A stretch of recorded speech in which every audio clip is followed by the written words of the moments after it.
not trust the sweetest frame, but wholly lean. In your presence there is anointing, and the Spirit goes around me. In your presence anointing breaks the fruits. Everybody will come and taste the fruit. Whatever he gives or she gives, Father, it will be a turning point in his life for your greater blessings. Because you say, test me and see my goodness. That you open me your fountain of blessings. It will flow like an endless river. God, none will go hungry in Jesus' name.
Despite the crisis plaguing the northwest and southwest regions, the Presbyterian Christians of Kumba have hit another target with a sum of 25 million francs. Some have made a lot of pledges, as we shall be having a press briefing with the parish pastor and the person of Reverend Cyber Lansing. You are the parish pastor of the Presbyterian Church Kumba. We would like you to tell the public on the exactitude of what harvest is. A farmer goes to sow his or seeds. Yes. After sowing, he does harvesting, and during harvesting, it determines the next harvest. Yes. And the next harvest is seen by the quality of seeds that the farmer keeps. So harvest time is a time of appreciation in anticipation for a better harvest next season. There is nothing as much for money given to God, just like the farmer will not consider what is keeping as much. The farmer takes the best of seeds and keep so that the harvest will increase next year. So in the church context, harvest is a period where Christians first appreciate God of what He has done for them in the course of the year, and of course in preparation, appreciating God for what He has done and giving God the best so that the next harvest will be better than what they have today. So if somebody comes and transforms his harvest into cash, giving 10,000, 100,000, 1 million francs is not enough as what you are expecting from God. Nobody is compelled to give an amount. It is an individual conviction. That is why you see some people will give more, some people will give less. And in harvesting, it is not who has given much that is considered. It is proportionate. You give according to what you feel God has blessed you. As I said, a good farmer, after harvesting, selects the best seeds for the next year. So people come to give their harvest to God, selecting the best of their harvest. That gives them much next year. And we can continue, especially with this year. Things have gone wrong. The Christians have sinned and have shown that without God, they wouldn't have had any existence. So those who are living, just the life they are living, they came to appreciate God. Even though many from the beginning were feeling timid, feeling frightened, tired, the number of the house has increased because of the irregularly displaced. Feeding has not been very easy, but they have come back to show that what? If God can give them an opportunity to live, then God has reserved them something better. And drawing inspiration from 2 Samuel chapter 24, verse 24, the harvest of passion, meaning where David said, I will not give God anything that will not cost me something. Meaning that by sacrificing more to God, God is going to fill your basket. So it is not all about the money you give. It is what you have felt that if this year I can have this, let me give God this much so that I can multiply. Okay. Yeah, you just answered my question. The second question I was about to ask about the crisis that is taking the northern and southern region, where some Christians some of them have lost hope. Yeah, and there was certain preaching that is spoke on hope for the hopeless, and we're like trying to conscientize the Christians on the importance of having hope in the house of God. Can you add more thoughts to that? Yes, we know we are passing through, I'll not call them bad times, we are passing through trying times in this country. And just like the Bible said in Isaiah 43 verse 1 and 2, that when you go through fire, you will not be burned. When you pass through water, you will not drown. Meaning that there comes a point in time in our lives where we'll go through crisis, or we'll go through pains, or we'll go through a lot of hopelessness.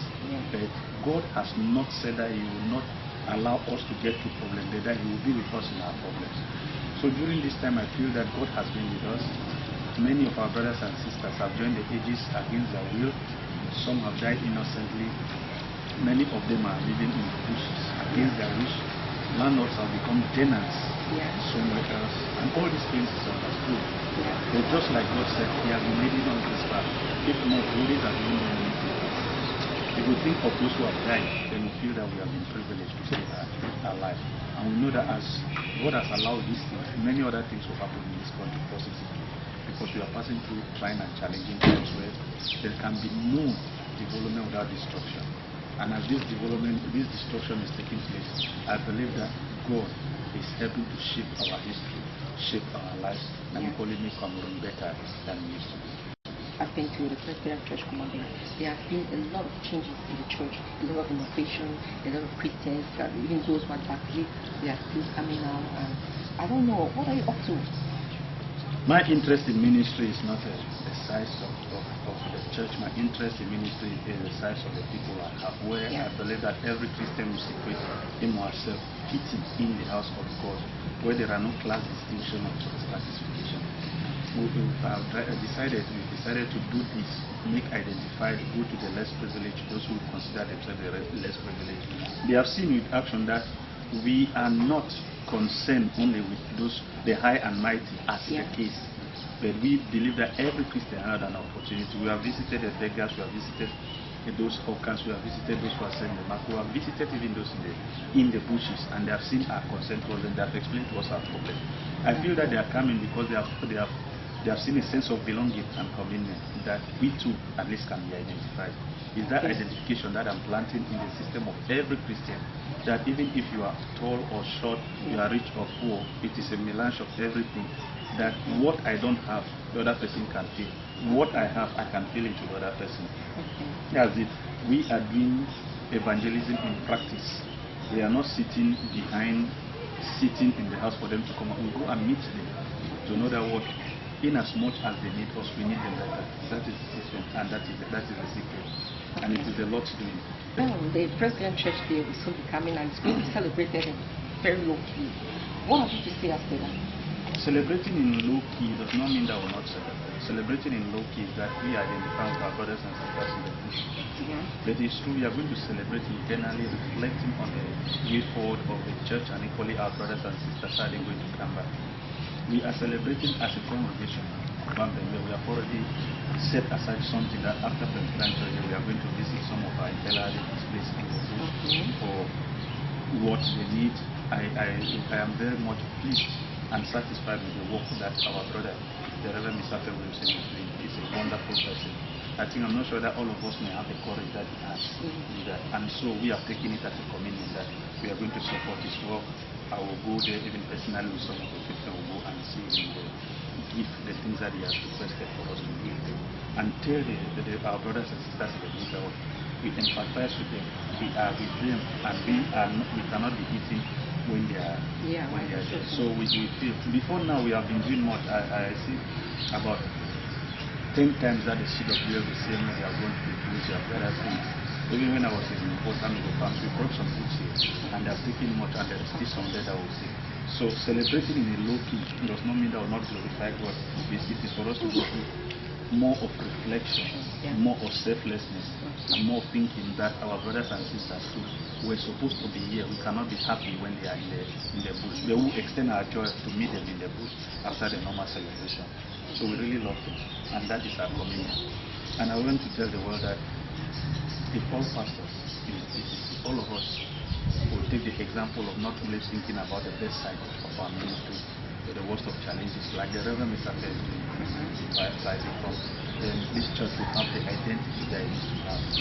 Many times we tell people that they are insulting our church, that our church, the Grand Church is not doing anything. But we are bringing the insult on ourselves. Yes. So we can be gallivanting in a wonderful, extravagant lifestyle when our Christians are moving in slippers. It is a call for concern.